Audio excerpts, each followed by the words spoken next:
Bonjour, c'est Ursule encore. On est le 28 février 2025. Alors, je viens sonner la trompette aujourd'hui encore. Et je viens proclamer le retour de notre Seigneur Jésus-Christ. Amen et alléluia. Soyons tous bénis. Soyons remplis de sa joie. Amen. Alors, je viens encore parler aujourd'hui de l'église de Philadelphie. Amen. Et le Seigneur, n'est-ce pas, nous encourage à tous faire partie de l'église de Philadelphie. Amen. Ça, c'est la part que j'ai reçue aujourd'hui, n'est-ce pas, pour tous les enfants de Dieu. Parce que l'église de Philadelphie, c'est le modèle, n'est-ce pas, de la simplicité, n'est-ce pas, le modèle de la dépendance vis-à-vis du Seigneur, le modèle, n'est-ce pas, de la vie, au fait, d'un enfant qui dépend tout simplement de son père, ou bien qui attend après son père pour, n'est-ce pas, la vie de tous les jours. Donc le Seigneur nous encourage, n'est-ce pas, à faire partie de l'église de Philadelphie. Et il n'y a pas, n'est-ce pas, une formule pour cela, une formule extraordinaire, disant, voici les éléments, si tu veux faire partie de l'église de Philadelphie, voilà ce que tu devrais faire. On l'a déjà vu, Philadelphie était une cité, n'est-ce pas? Et je pense peut-être qu'il y avait du textile là-bas, c'était une ville quand même avec un commerce assez développé. Et les gens vraiment s'intéressaient à cet aspect-là, cette vie où il y avait de la vie selon le monde, n'est-ce pas? Mais il y avait un noyau qui était là, qui était attaché au Seigneur. Ils étudiaient la parole de Dieu et ils faisaient la joie de leur Dieu. C'est dit qu'ils n'avaient pas, ils n'avaient pas de puissance. C'était une église faible. Elle ne se présentait pas avec une force là, mais elle avait quelque chose de particulier qui touchait Dieu. C'était le fait qu'elle avait gardé la parole et elle était restée fidèle à son Seigneur. Et c'est ça que Dieu nous demande. Garder, n'est-ce pas, ce qu'il nous a donné, ce que nous avons. Il dit, garde ce que tu as. Alors tu peux t'arrêter pour dire, mais qu'est-ce que j'ai? Je n'ai rien. Oui, tu n'as rien parce que tu n'es pas peut-être porté vers les choses matérielles. Mais tu as quelque chose de très grand en toi. Et c'est Dieu, n'est-ce pas? Le Dieu puissant habite en toi.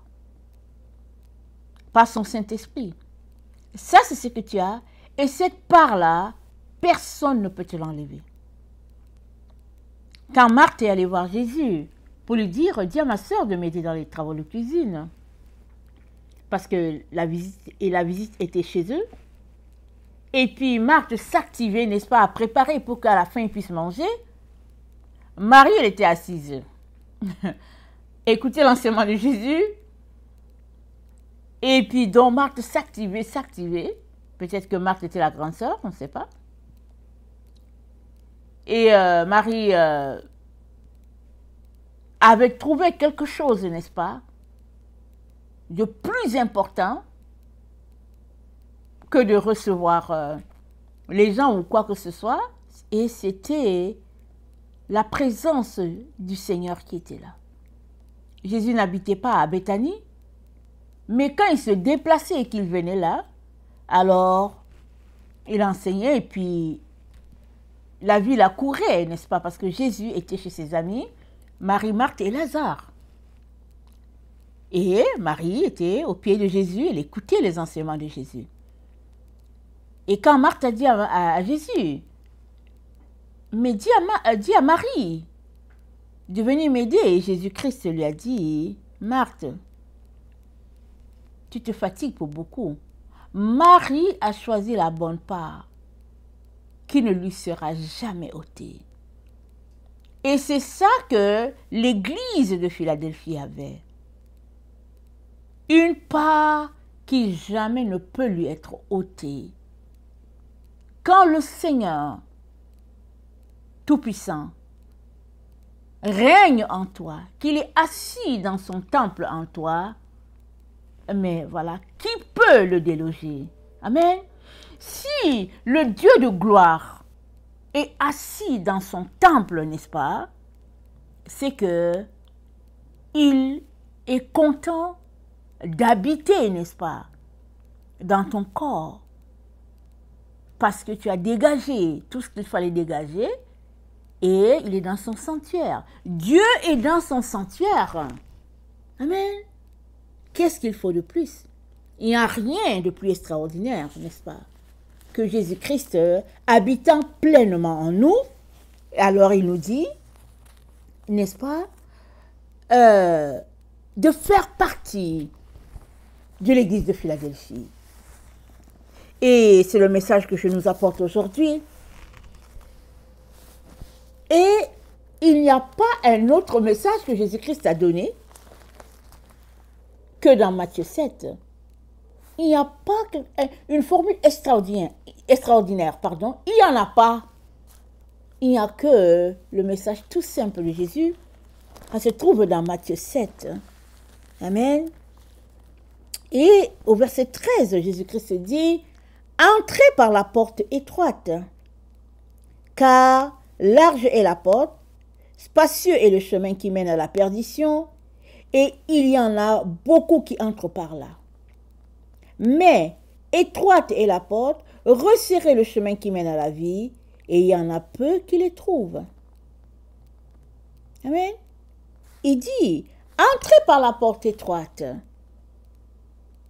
Large est la porte, spacieux le chemin qui mène à la perdition. Et beaucoup sont là, sur ce chemin-là. C'est pas parce que les gens vont à l'église, c'est pas parce que les gens ont des Bibles, qui chantent à la chorale et puis qu'ils ont des fonctions à l'église. C'est pas parce que ils déposent des grosses enveloppes et puis ils ont des titres. C'est pas parce qu'ils sont nés dans une famille chrétienne. C'est pas parce que au fait, ils ont une religion qui les convienne et puis qui, au fait, a beaucoup de membres. C'est pas tout, c'est rien de tout ça. Rien de tout ça, rien du tout. Et la chose qui, n'est-ce pas, va te conduire à appartenir à l'église de Philadelphie, ce sera que tu auras pris la porte étroite, tu auras pris le chemin resserré. Tu auras pris la porte étroite, tu auras pris le chemin resserré et tu te seras efforcé chaque jour, n'est-ce pas, d'être agréable à ton Seigneur. En laissant de côté les choses de la chair et élevant les choses de l'esprit.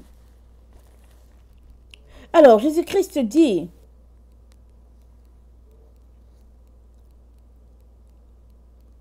la porte est resserrée. Le chemin est resserré. Pourquoi? Pourquoi le chemin est-il resserré? C'est parce que le chemin est resserré parce que à chaque jour, il se resserre. Amen. Chaque jour, n'est-ce pas, que tu marches dans le Seigneur, le chemin, il se resserre. Parce que ta chair diminue et l'esprit prend de plus en plus la place en toi. Et si nous regardons ce texte, le verset 14 de Matthieu 7 nous dit « Étroite est la porte ». Et nous savons que c'est Jésus-Christ la porte.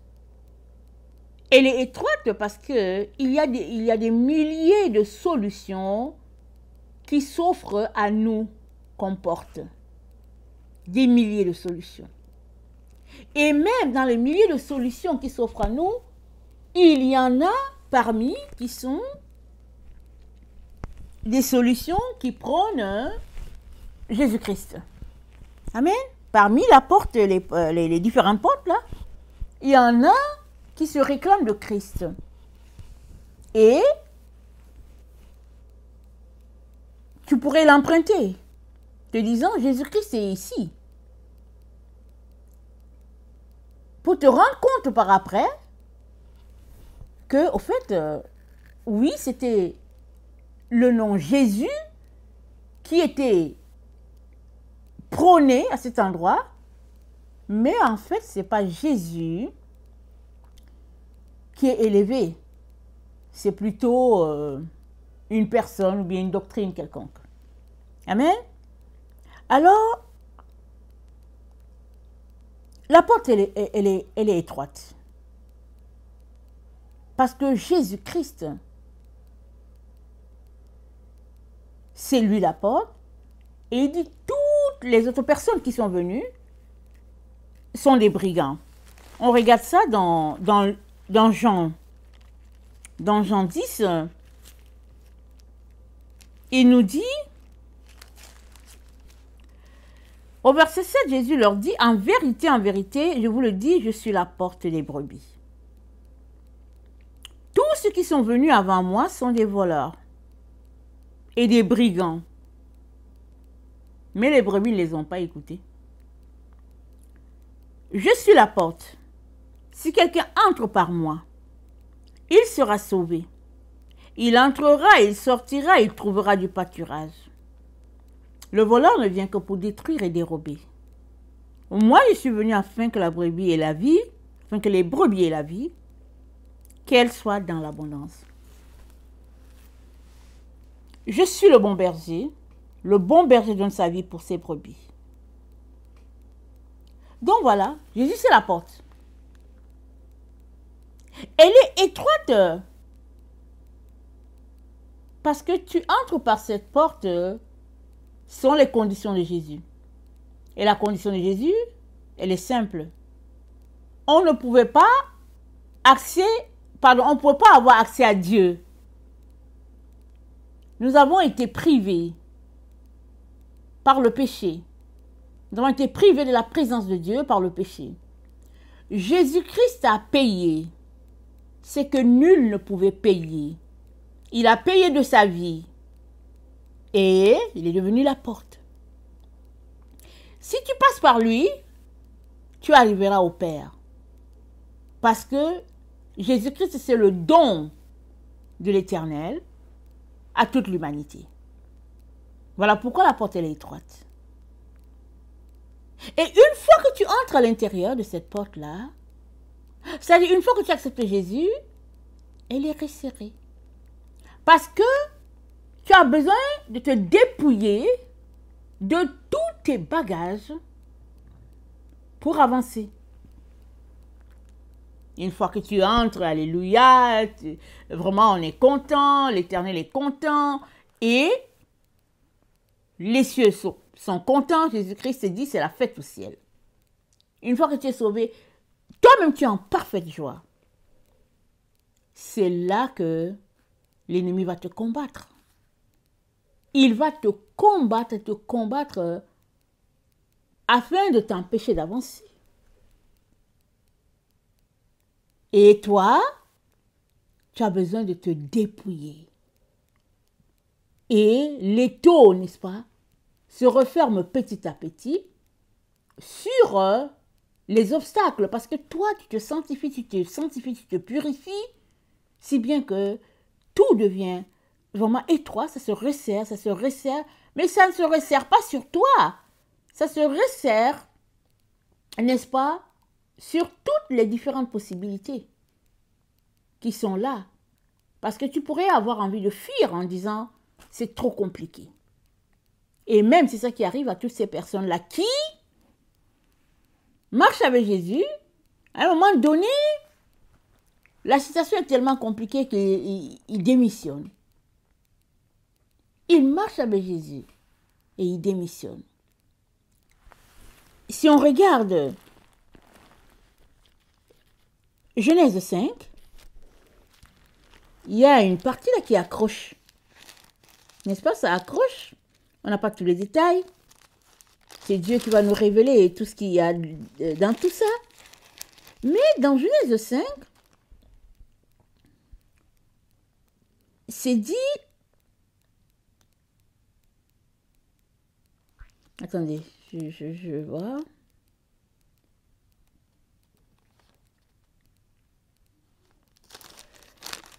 Je regarde mon texte, excusez-moi.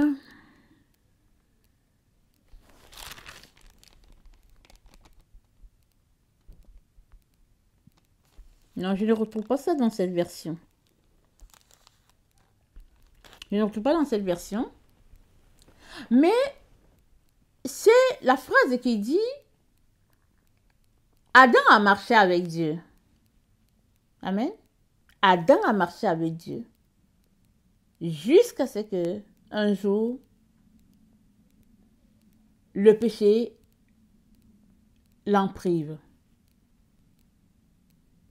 Il a marché dans la proximité et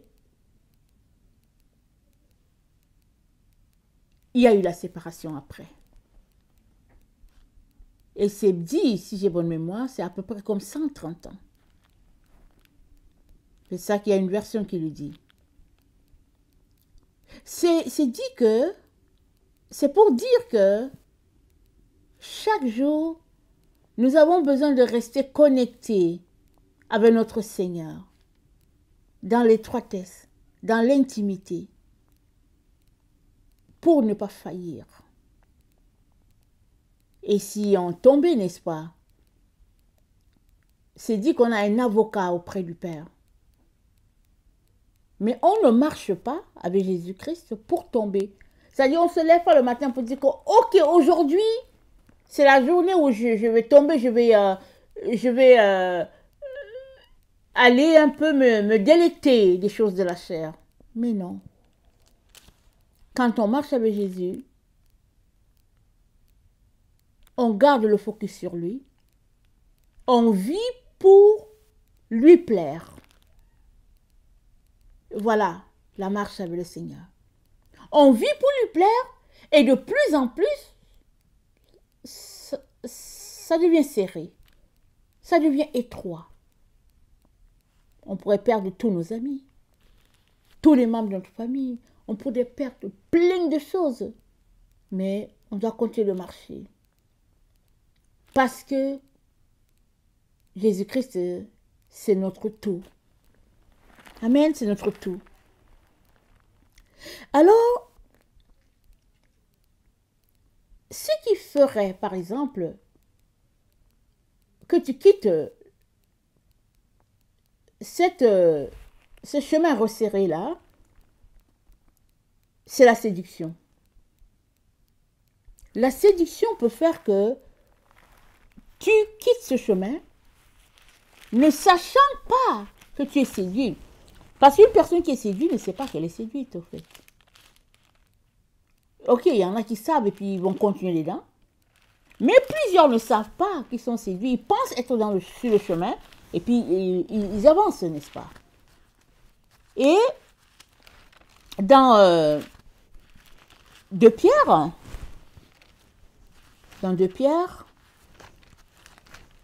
je vais lire le passage.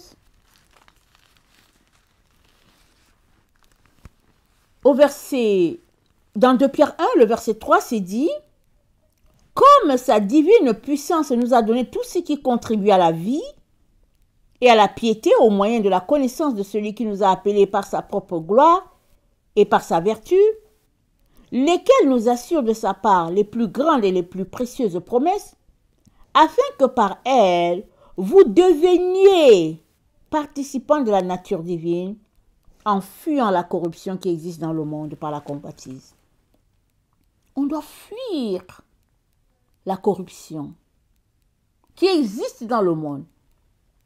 Le mot fuir là, c'est prendre ses jambes à son cou et quitter de là.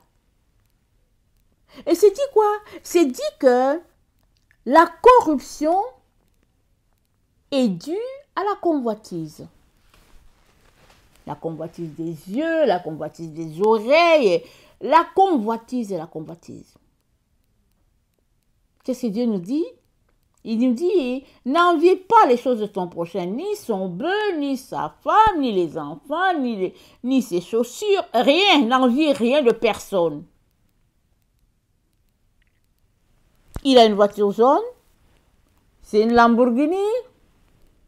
Toi, tu as ton petit vélo, regarde juste avec tes yeux. Loue le Seigneur pour ton petit vélo. Amen. Loue le Seigneur. Tu as ta petite voiture Hyundai vieux modèle 12 ans et puis ça peut te conduire quelque part. Loue le Seigneur. Parce que tu as ce petit engin-là qui peut te conduire. Et loue aussi le Seigneur pour la Lamborghini de ton voisin. Bénis le Seigneur. Parce que ce qui est important, ce n'est pas la Lamborghini de l'autre. Ce qui est important, hein, c'est que Dieu t'a sauvé et qu'il prend soin de toi et que par sa grâce, tu as un engin avec lequel tu peux te déplacer pour faire ce que Dieu te demande de faire. C'est tout.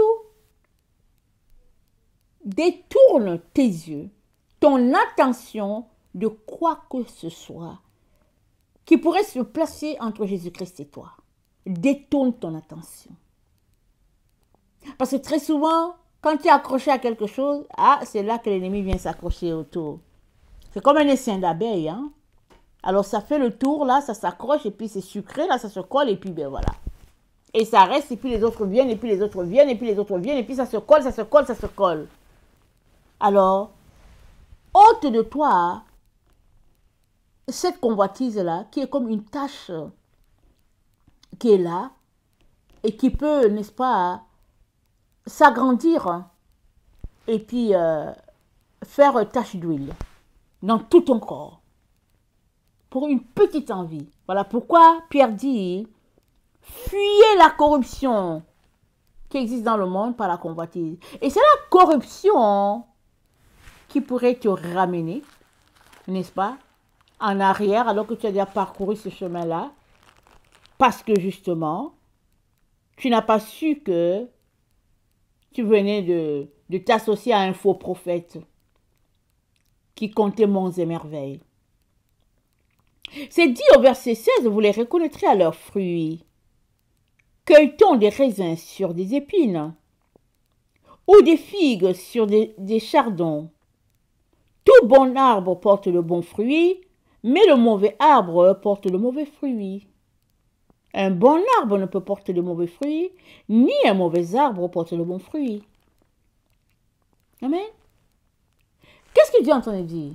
Il dit, si tu vois une personne là, de tes yeux, la personne te dit, je suis chrétien, je suis serviteur de Dieu, ou bien la personne te dit, je suis chrétien, je suis né de nouveau, et puis il te fait sortir son curriculum spirituel, et il te parle, et puis bon, il parle, et puis tu es là, tu avales ces mots là.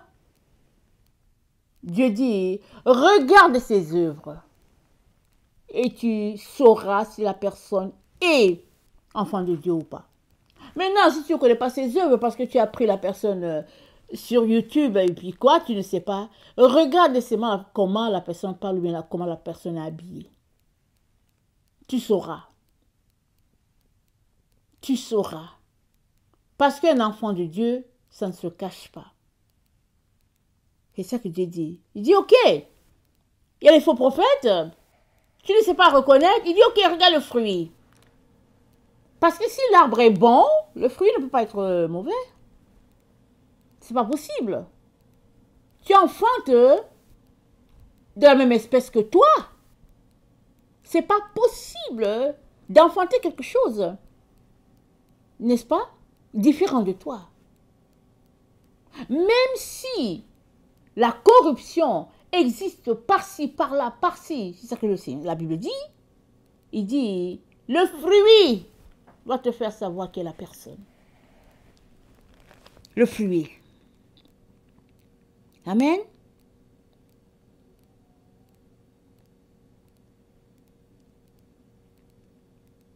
Il dit au verset 20, c'est donc à leurs fruits que vous les reconnaîtrez. Le fruit, tu vas reconnaître si la personne est de Dieu ou bien si elle n'est pas. Ou bien si elle est de Dieu et que tu dois prendre tes distances, parce que Dieu est en train de faire un travail, prends tes distances, afin de ne pas être contaminé. Parce que la seule personne que nous devons élever, c'est Jésus-Christ. La seule personne avec qui nous devons être, c'est Jésus. C'est lui et lui seul. Alors,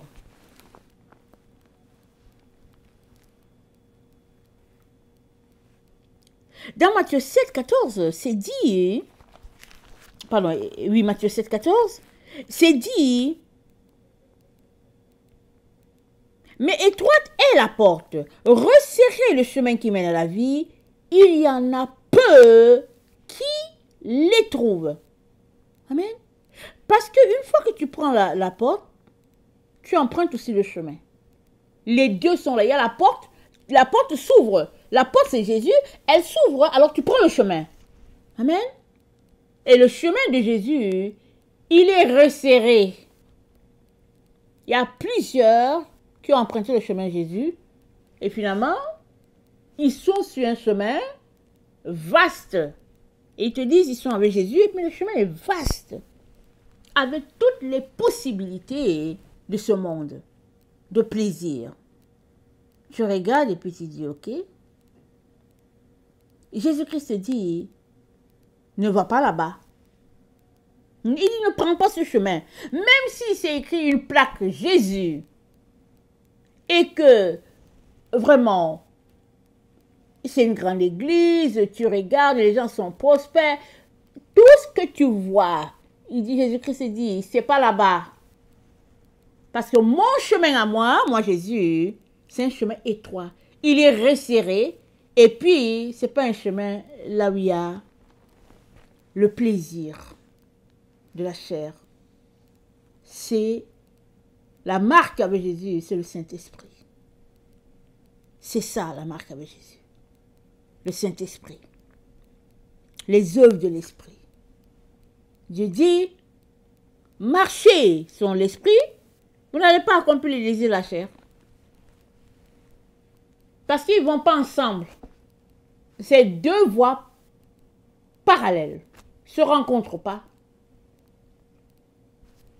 C'est tout. Et Jésus-Christ te dit de les trouver. Si tu as trouvé Jésus, Jésus-Christ te dit, trouve le chemin resserré. De plus en plus, trouve ce qui est resserré et reste là. Amen, reste là avec ton Seigneur. Il est ta satisfaction, il est tout. Alors, la Bible parle de loup, n'est-ce pas? Au verset 15, il s'est dit, gardez-vous de faux prophètes, ils viennent à vous en vêtements de brebis, mais au-dedans, ce sont des loups ravisseurs.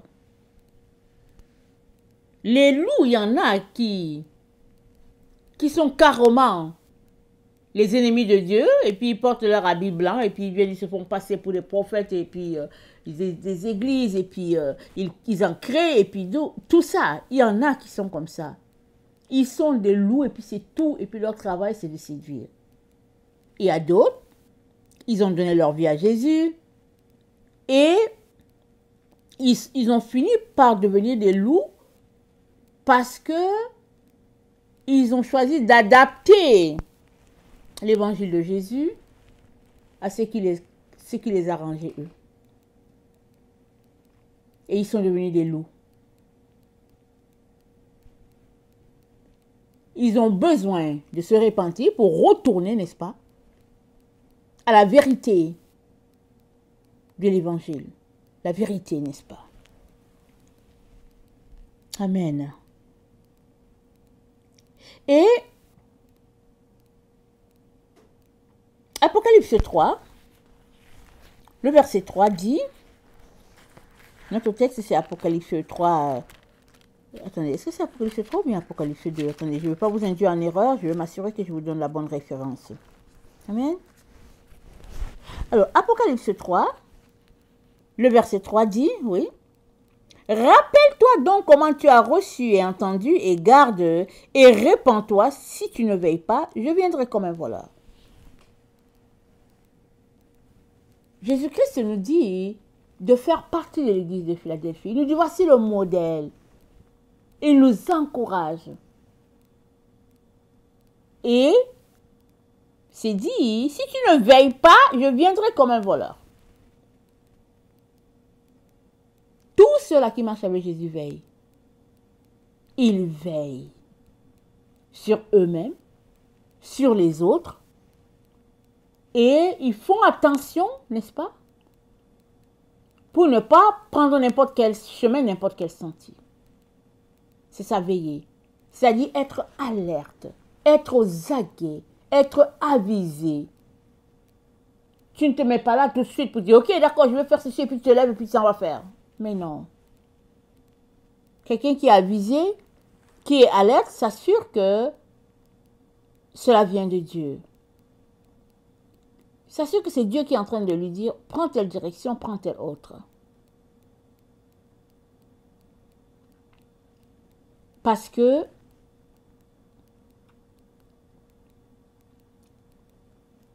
il dit, sois vigilant. Au verset 2, sois vigilant. On a besoin, à cette heure-ci, là où nous nous trouvons, d'être vigilant.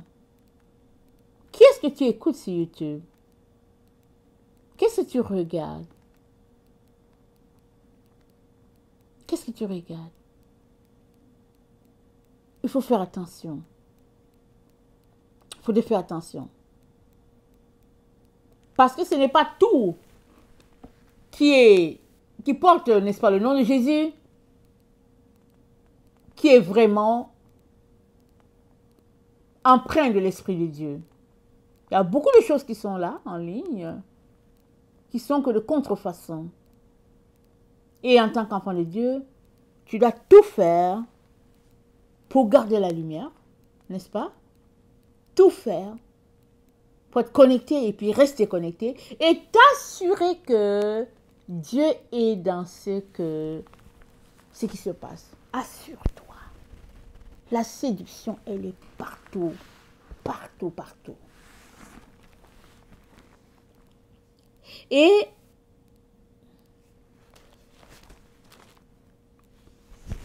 excusez-moi. Au verset 13, n'est-ce pas, l'Apocalypse 3, c'est dit que celui qui a des oreilles entend de ce que l'Esprit dit aux églises. On en a déjà parlé en long et en large. Avoir des oreilles pour entendre, c'est prêter attention à ce que Dieu est en train de dire et c'est agir après avoir entendu. Aujourd'hui, les gens te disent, oui, oui, parle, je t'écoute. Ils n'écoutent pas, ils n'entendent pas. Ils sont juste sur leur cellulaire. Et après, ils vont te dire, qu'est-ce que tu as encore dit? Ok, tu répètes. Je disais donc que... Et après, ils vont dire, oh, j'ai pas bien entendu. Parce qu'ils n'ont pas, au fait, ils n'écoutent pas, ils n'entendent pas. Ils sont ailleurs. Tu peux être là en train de lire ta Bible et être carrément ailleurs. Tu peux avoir ta Bible là, assis, en train de lire, parce que tu es quelque part, je ne sais pas si c'est à Paris ou quoi, tu lis, mais tout ton esprit est à Jakarta. Tu es assis là-bas à Jakarta, et puis tu regardes comment tu étais allé en vacances et tout, mais ta Bible est ouverte devant toi, tu es en train de lire. Mais tu n'es pas là. Tu es ailleurs. Et Jésus-Christ te dit, appelle ton esprit là qui est à Jakarta, rappelle-le, dis-lui de venir là où tu es et concentre-toi à lire ta Bible là que tu es en train de lire et connecte directement à ton Seigneur. Et c'est dit quoi? Allons-y dans 1 Corinthiens. Dans 1 Corinthiens 4, si j'ai bonne mémoire. Dans 1 Corinthiens 4, c'est dit... Attendez. Pas que je me trompe.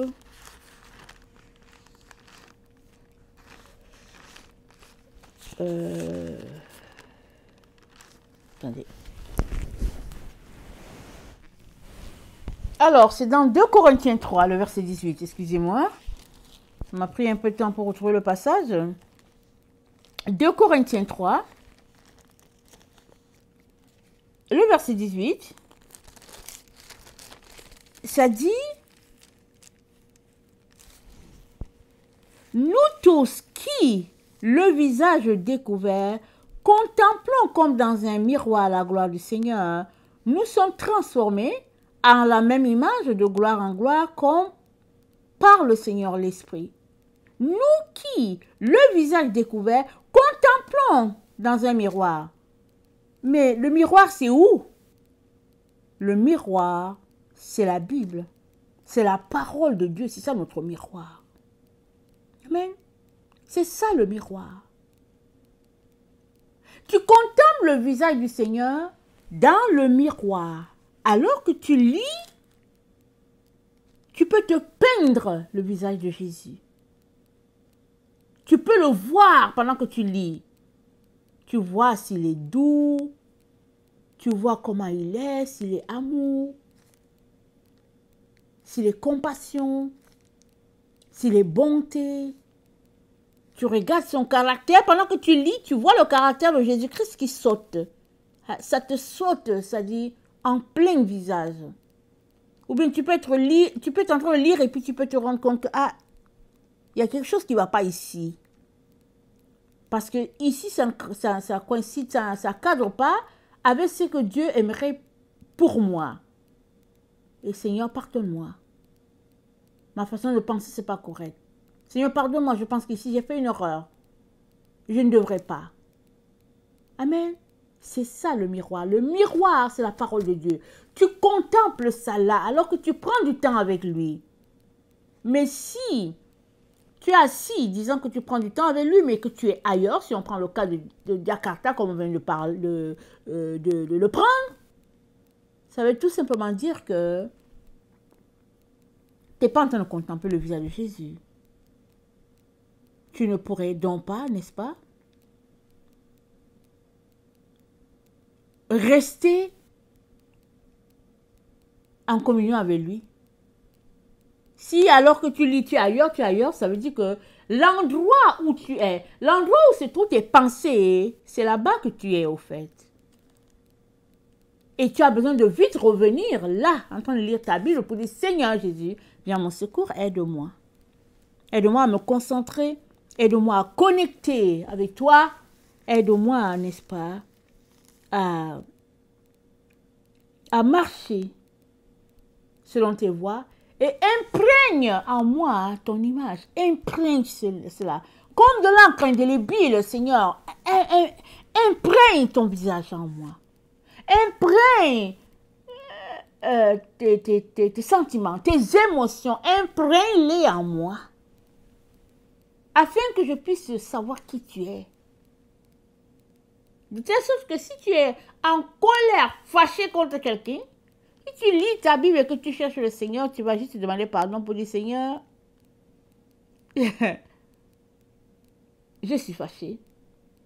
Je n'ai pas le droit de me fâcher. Parce que tu m'as pardonné à la croix, je dois pardonner aussi. Je dois pardonner, Seigneur, parce que tu m'as pardonné. Aide-moi, Seigneur, à laisser aller cette émotion-là. Et aide-moi, Jésus,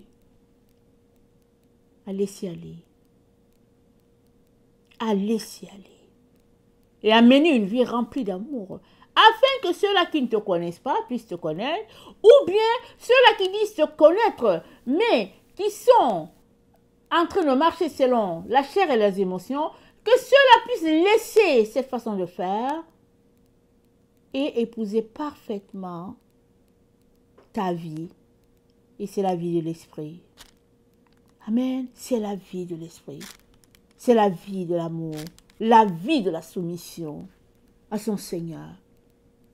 C'est pas une vie de plaisanterie, c'est pas une vie de blague, c'est pas une vie de comédie, c'est pas une vie qui satisfait, entre guillemets, les membres.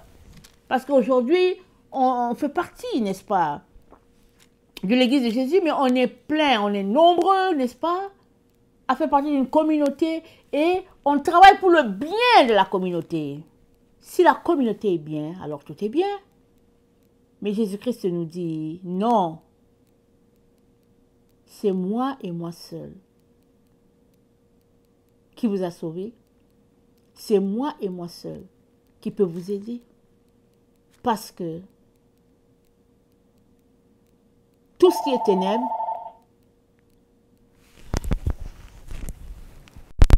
ne peut pas connecter avec Dieu. Les ténèbres, n'est-ce pas, empêchent la connexion avec Dieu. Et nous sommes appelés, n'est-ce pas, à laisser cela. Notre monde, il est ténèbres, comparé au monde de Dieu. C'est le royaume du monde, et là où se trouve Dieu, c'est le royaume de Dieu. Et nous avons besoin de rester sur le chemin étroit, sur le chemin resserré. Ça veut dire que nous avons besoin de quitter les voies ténébreuses pour épouser les voies de lumière et demeurer, n'est-ce pas, dans la lumière. Et Jésus-Christ, c'est lui la lumière. Et je terminerai en citant notre frère Paul, n'est-ce pas, qui, encourageant son fils Timothée, lui dit quelque chose qui nous touche tous et qui, au fait, c'est l'Esprit de Dieu qui nous parle à tous, n'est-ce pas, dans cette lettre qu'il adresse à son fils. Et la Bible dit que toute écriture est inspirée, utile, n'est-ce pas, pour enseigner, pour convaincre dans la justice, afin que l'enfant de Dieu soit affermi. Donc, les encouragements à Timothée, c'est aussi les encouragements que Dieu nous adresse à travers la vie de ceux qui sont passés avant nous. Excusez le bruit des feuilles. Donc, je vais lire, c'est dans 2 Timothée 2, au verset 15, c'est dit, « Efforce-toi de te présenter devant Dieu comme un homme éprouvé, un ouvrier qui n'a pas à rougir, qui dispense droitement la parole de la vérité. » Donc, Timothée enseignait. Amen. Donc, Paul lui dit, par rapport à son œuvre, Paul lui dit, comporte-toi vraiment correctement, de manière à dispenser correctement la parole de vérité.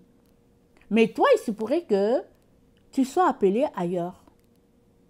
Peut-être pas enseigner la parole de Dieu, mais peut-être, je ne sais pas dans quel domaine, peu importe le domaine dans lequel Dieu t'a appelé, mais tu dois t'efforcer de te présenter devant Dieu. C'est-à-dire qu'on a des efforts à faire, mais c'est par rapport à Dieu. Pour lui dire, Père, aide-moi à ne pas demeurer dans les choses des ténèbres, parce que je n'aimerais pas m'éloigner de toi. Parce que les ténèbres nous éloignent de Dieu. La voie de la plaisanterie, les mises en scène, la comédie, tout ça, ça nous éloigne de Dieu. Dieu reste loin. Mais nous, on veut être proche de lui. Alors, On doit faire des efforts. Et ces efforts, c'est le fait de couper avec tout ce qui nous distrait. C'est le fait de dégager du temps pour Dieu. C'est le fait de veiller. Veiller, c'est pas ne pas dormir. Mais veiller, n'est-ce pas, c'est trouver un moment supplémentaire dans ce qu'on a pour prendre du temps avec Dieu. Pour dire, je veux juste être avec toi. C'est tout. Et Dieu, le Père, il aime ça. Et Dieu, le Fils, il aime ça. Juste le fait que tu viens être dans sa compagnie, tu es là. Et vous êtes là ensemble, c'est tout. C'est bon. C'est des bons moments. Parce que ça te rapproche de Dieu et tu découvres, c'est-à-dire que tu entends son cœur et ce lien qui se bâtit entre toi et ton Seigneur Jésus, et puis Dieu le Père fait que tu te dis, non, mais je ne veux pas le blesser. Non, je l'aime trop, je ne veux pas qu'il ait de la peine. J'aime trop mon Seigneur, je ne veux pas.